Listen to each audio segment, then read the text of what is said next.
In this lesson, we'll cover the normal operation of the air conditioning system. First, we'll look at cockpit preparation, then starting sequence, and finally in-flight and landing. At this stage, the engines are not running, but the APU is, and is the source of electrical power.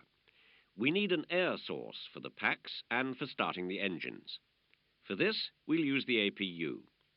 Switch the APU bleed on now and see what happens.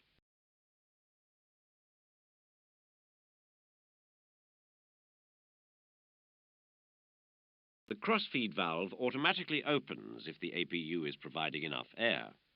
Both engine bleed valves remain closed.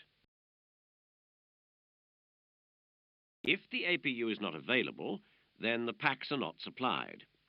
Air conditioning can still be supplied from the ground via the low-pressure ground connector. This is not shown on the ECAM.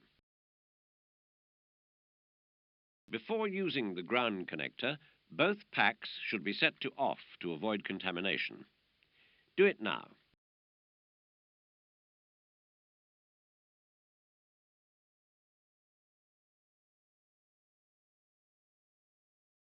Select Start on the Engine Start panel.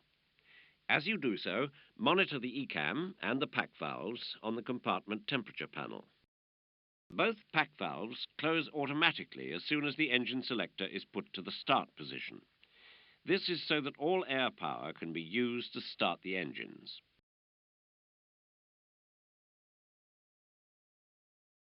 Now, with the engines running, we need to switch the engine start back to off. Monitor the ECAM and the panel as you do so. The engine start switch is shown here on the engine start panel. Select it now. As the selector is set back to off, the pack valves open automatically, re-establishing an air supply to the packs.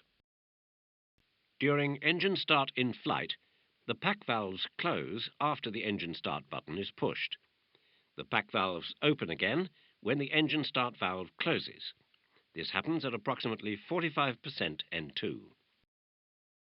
Now, with the engines running and capable of supplying bleed air, we can shut down the air bleed from the APU.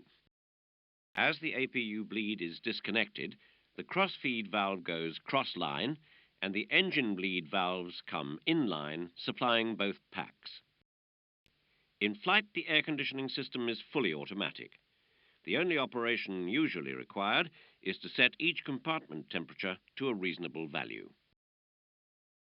Having landed, the APU should be started in order to maintain air conditioning, maintain electrical supply until an external ground connection can be made, and avoid pack pollution before engine shutdown.